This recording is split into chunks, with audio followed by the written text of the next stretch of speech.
everyone, welcome back to the channel, Say What's Real TV. Today this review is for Inmate to Roommate, Season 1, Episode 6, On the Brink. So we open up the episode with DQ, Dr. Henry, and Uncle Joe.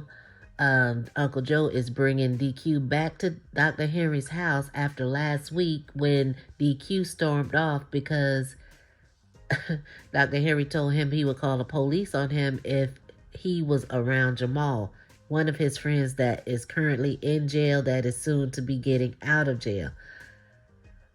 DQ had a problem with the whole I'm going to call the police on you thing and that Dr. Henry is a snitch. DQ says that if he will call the police on him, then there's no telling what the hell else Dr. Henry would do. So Dr. Henry's standpoint on the whole thing is that DQ needs to understand that his actions could possibly put him back in jail. He understood why DQ was mad about not being able to see Jamal because they were very close. But at the same time, there are rules in place for a reason. And if he can't abide by those rules, he could potentially be back in jail. And the producer asked Dr. Henry, if you call the police on DQ and he gets arrested, would you feel bad? Dr. Henry didn't answer the question, and that lets you know that meant no. Dr. Henry I don't give a damn. Nothing about your feelings. If the shit is illegal, you don't abide by that, then that's on you. I have nothing to do with that. Do what you want to do, but I'm going to call the police. That's all his stance was. He didn't give a damn. He's going to call the police. So don't do it, and then you don't have nothing to worry about. So that's Dr. Henry's standpoint on all that. So then we get Uncle Joe putting in his 2 cents on the situation. He asks Dr. Henry, so you're willing to call the police and cause him to potentially go back to jail because you feel like it's illegal? And basically Dr. Henry damn right. He made the decision to be around a certain person. I'm going to do my legal neighborhood watch type duties, and I'm going to call the police because that is what's right and that's how it has to be. And he needs to know ahead of time that that's what's going to happen so that he can get it in his head that not to do that. That's what Dr. Henry trying to do. But anyway, back to Joe. Joe is he looks at you like a father figure, not some kind of legal neighborhood watch type person. And I don't want my nephew in certain situations that's going to potentially put him in any kind of harm. So if you gonna have him up here like some kind of lab rat, then we might as well snatch him up and take him back to the hood. So Uncle Joe tells Dr. Henry that DQ just did 8 years in jail. He doesn't have a job and he doesn't really have no place to go. And you have broken that trust with him. What are you going to do now? Talking to Dr. Henry. And I'm like, what do you mean? What is he going to do? DQ just said he was going to stay to your house but you just said he really don't have nowhere to go. But you over here advocating that Dr. Henry not supposed to follow whatever legal rules that he have embedded in his head that he is going to stand his ground with and say, if you do wrong, he calling the police. But you going to ask, what is Dr. Henry going to do? I'm lost in the sauce with that. What do you mean? Then he says, if DQ goes and when he talks to his parole officer and tells them that he wants to put in a transfer to go live somewhere else, what are you going to do? Dr. Henry if he want to leave, he can leave. There's nothing I can do. What's really making me mad about the entire argument from the beginning is the fact that DQ and Dr. Henry arguing over somebody who's still locked up in jail. A guy that's locked up in jail. That doesn't make sense. It's not even like something that has happened right now on the streets that he could have potentially called the police on him for. We talk about him potentially seeing somebody when they get out of jail. How crazy is that? Y'all did this whole explosive blow up for a dude that's in jail. because DQ said, oh, I'm going to kick it with Jamal. I'm going to kick it with Jamal. it's just a little too much. It's just too much. Like, DQ, you got so much stuff you need to be doing right now than worry about seeing Jamal. So that right there just pisses me off. Just to even be going all back and forth about something that don't even have to be talked about, because damn, get your shit together. You worrying about another dude seeing another dude? That don't make sense. But I guess the whole thing is knowing the fact that Dr. Henry's mentality as far as right and wrong. They trying to make it about, oh, so ain't no telling what you gonna call the police on me about. But it's clear that if you shape up and fly right, the man wouldn't have a reason to call the police.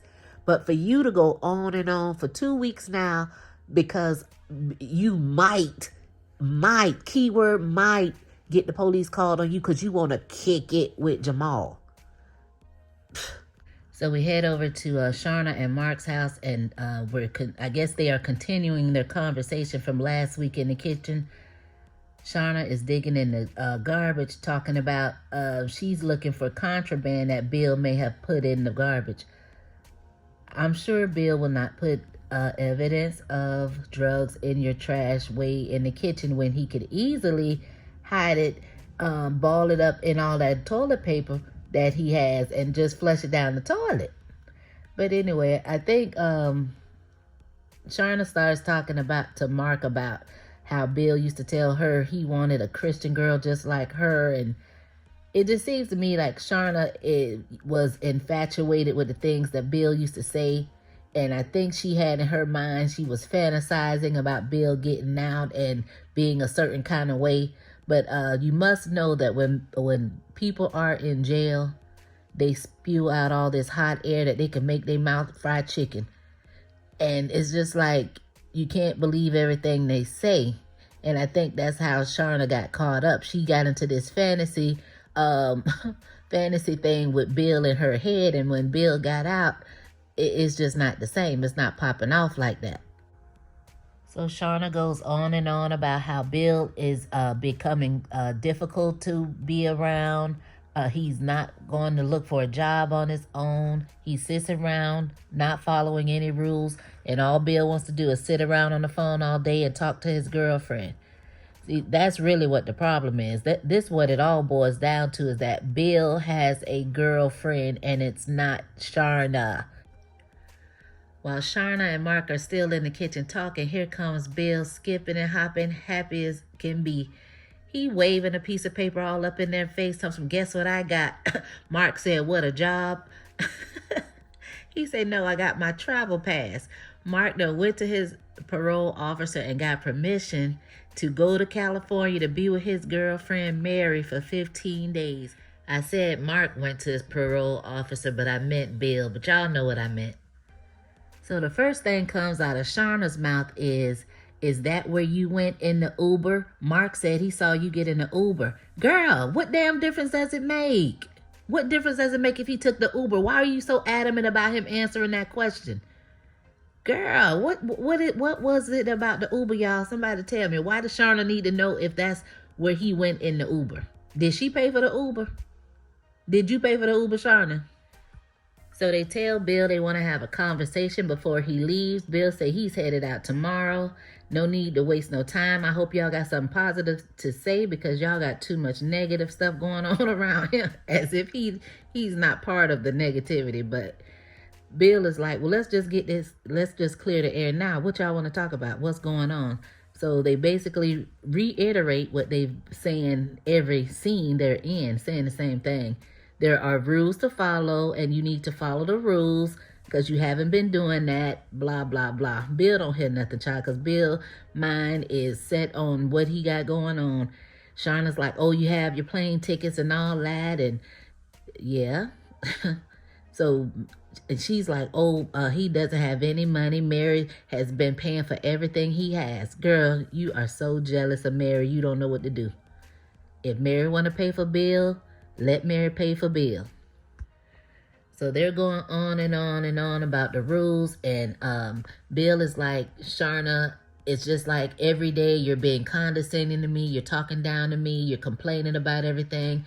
Every little thing I do, 99% of the time, you're finding something to criticize about. And we can see that. We see that. Every little thing. She want to know about the Uber. She want to know about this. She digging in the trash can. So come on. That's a bit much. Yeah, Bill not doing the shit he's supposed to do. We can see that as well. But goddamn, they got to come to some kind of common ground with that. So Mark steps in and says, well, when you're living in other people's house, you do need to abide by their rules, at least respect their rules or whatever. She's paying all the bills, which you told on yourself, Mark, because that means you ain't paying no bills. So what are you doing? But anyway, Bill is like, he just don't like being talked to like he's a child. He says that they had a great friendship over the years, and it's just not that way since he's been out. And he's kind of sad that their friendship kind of dwindled since he's been out or whatever, but he just doesn't like her talking to him any kind of way. And then he tells Mark to check your wife. We head over to Kyle's and we see Nick pulling in. He's getting out of a black Range Rover. Kyle comes out of the house. They evidently have an off-camera conversation because when their conversation starts on camera, Nick said, I had to do what I had to do. So I don't know why we wasn't privy to all of the conversation, because I sure would like to have heard that. And Kyle's whole thing to him was, I would have driven you there. And if you was going to get a car, which that's fine that you get a car, but at least get a car that is not so flashy, kind of low key, that you won't draw so much attention to yourself. Nick didn't want to hear any of that. Basically, Nick is like, I like nice stuff, and I wanted what I wanted, basically. But in the scene, we find out that he does not have car insurance or valid driver's license, and Nick says he has too much going on. He'll get it eventually because car insurance basically is too high, and he got to find some affordable insurance. Now, I would like to know, what car lot did Nick go to where he did not have to provide a valid driver's license or proof of insurance for a Range Rover and still able to drive off the lot with the vehicle? Now, that's some bullshit. The producers ask Nick where did he get the money for the Range Rover, and he tells them that he made some investments before he went to jail, and he had money sitting in a crypto account, and he just withdrew some money to go make that purchase. Kyle is still fussing at Nick, calling him dumb and stupid for making this kind of decision. Nick is like, he is grown.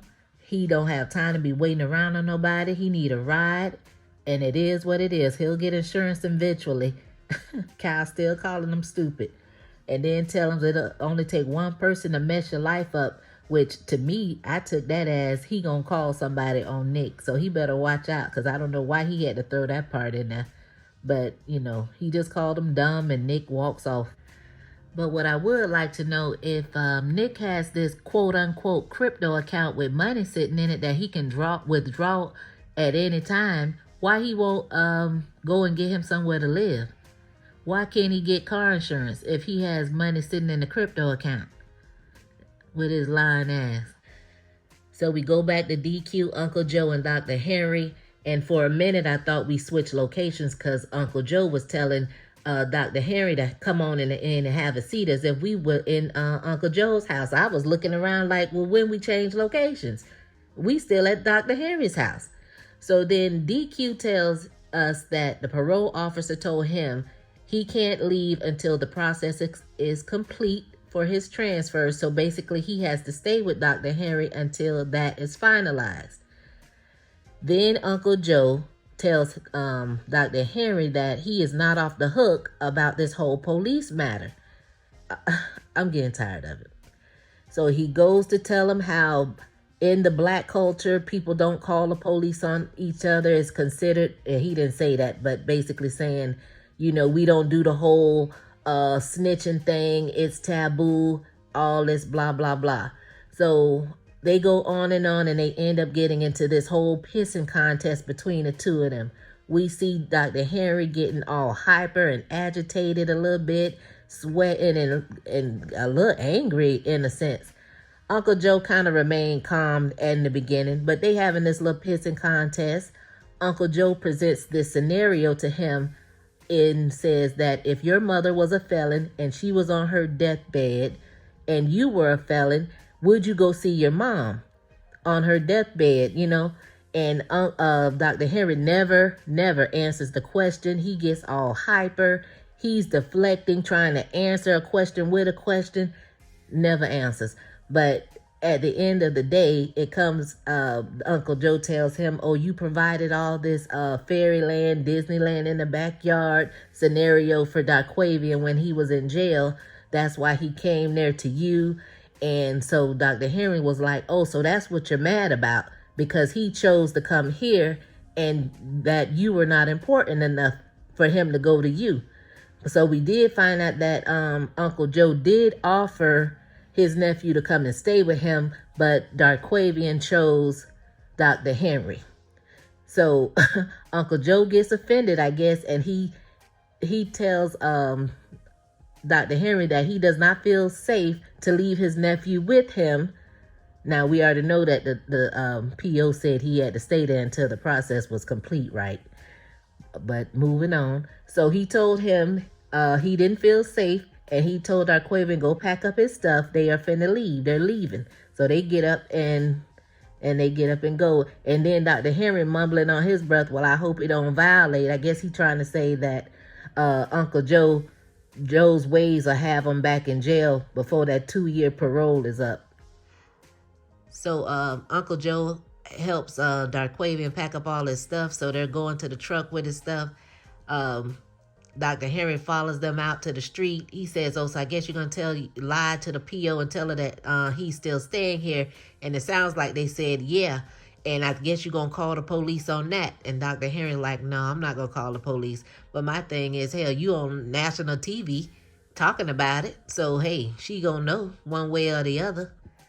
We get this real quick scene with Nick outside contemplating, staring at his brand new Range Rover. Then we got Kyle and Sandra on the inside discussing his decisions, Nick's decisions and all that. Nick comes in and says that, oh, if it'll make you feel better, I'm going to call the people and get insurance added tomorrow. Shouldn't you want to do that for your own benefit? They're only telling you something for your own good. You act like they're telling you something wrong. Like, you need insurance. You have to have insurance. And again, how you even managed to get the vehicle without the insurance is just baffling to me. So we get a scene where we see Ariel. She's getting ready to catch this Uber over to Tiffany's house. We learn that it's taking her 3 days to go gather her stuff from an old friend's house so she can pack up and go over there to Tiffany's house. Now, first of all, we know that Ariel's been in jail for 4 years. So what friend would allow you to keep all your stuff in their house for 4 years? And it take you 3 whole days to pack up your stuff, girl? Stop. Stop playing in our face. We get over there to Tiffany's apartment and we see Quinn. She's packing up her little bag, folding, unfolding, folding, unfolding the same doggone garments. I guess she don't want to leave, so she taking her time putting one item at a time in the bag to pack up because she don't want to go nowhere. Tiffany is in her confessional saying that she understands why Quinn is upset with her. It looks like she's being a bad friend the way she did Quinn. And yeah, pretty much. But, you know, it is what it is at this point. So Ariel comes in. She speaks to everybody. Quinn highly upset.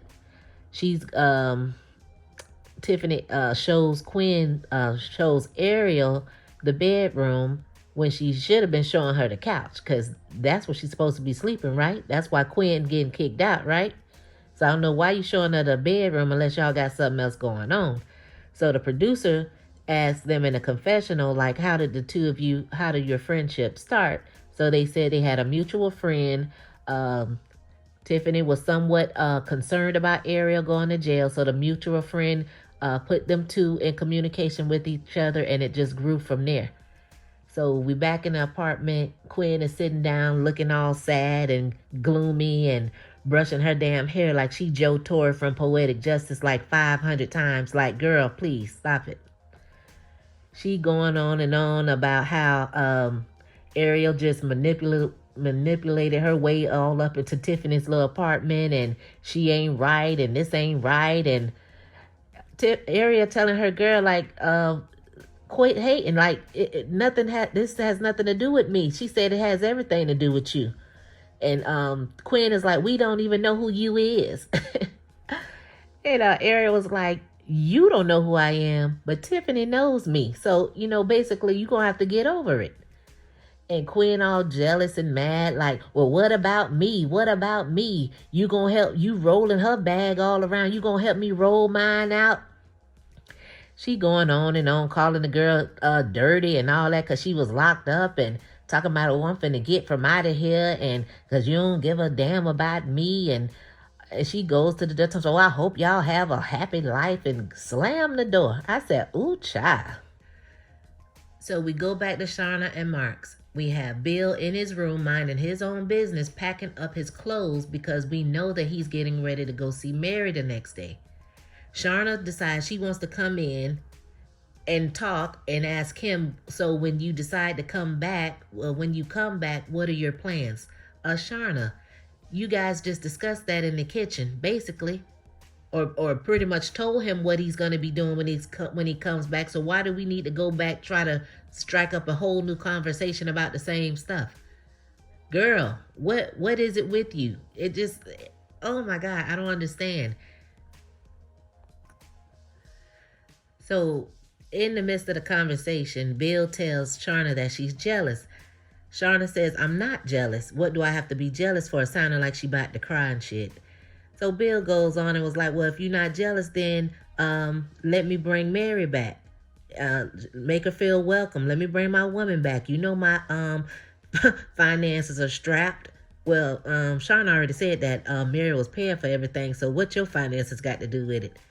But anyway, he's like, well, when I go there and see Mary and I come back and when I bring Sharna back, if I bring her back with me, can we stay here? Sharna like, no, like I said what I said. Now, Bill, what make you think you barely stay in there, so why would you even think that somebody's going to let you bring another woman in there? You're not even doing what you're supposed to do. They already said no. You ain't even been out that long to be trying to invite somebody else in somebody's house. What is your problem? That's not happening. Again, you're barely staying there. Get that part through your head. You got one foot out the door as it is. So what make you think you're going to bring Mary, a whole woman, hanging, dangle in front of Sharna's face? That ain't happening. Sharna not going for that. And not only that, Bill, I really think you was just trolling her to see what she was going to say, because I really don't think you really believe that she would agree to that when you said it. You just wanted to get a reaction. That's what I think, because you lost your mind. So this whole conversation between Bill and Sharna is really kind of weird to me. And I'm getting to the point where I feel like they just playing in our face, because Bill is just trolling. Bill sitting up there smirking, trying to keep a straight face. Sharna just looking like she looking. I mean, if somebody accuses you of something, this man is accusing her of coming and knock on his door 10 o'clock at night when her husband goes to work, trying to somewhat come on to him in a way. And she's like, oh, that's not true. The only time I've ever did that is when you were talking loud on the phone and I just came to tell you to keep it down. But then you say you're trying to avoid him because of the false accusations. You also say you're trying to avoid him because he keeps bringing up Mary. If he gets on national TV and defames your character and you still looking like you looking as if he's not saying that, like, girl, you're not going to do anything about it. You're not going to, does Mark know about the accusations? I guess he knows now. Or are y'all playing in our face? Because that don't make sense. Any man, if a man come and say, oh, your wife trying to come on to me, that seems like that'll cause some kind of problem in the household. I didn't hear Mark mention none of that. So why all of a sudden it's a discussion right now? Then You keep saying you avoid him, but then you in his room in the doorway talking about nothing. Talking about something you just was talking about. So, y'all playing in our face, and I really don't have the time. We go over to Tiffany's, and we hear that Ariel has been living there for a whole day now. But hell, in one day, Tiffany's room, which we see, I guess Ariel is sleeping in the room. Ariel has the room looking like a whole tornado done came through the room. Tiffany looking like, well, goddamn, can you clean my room up?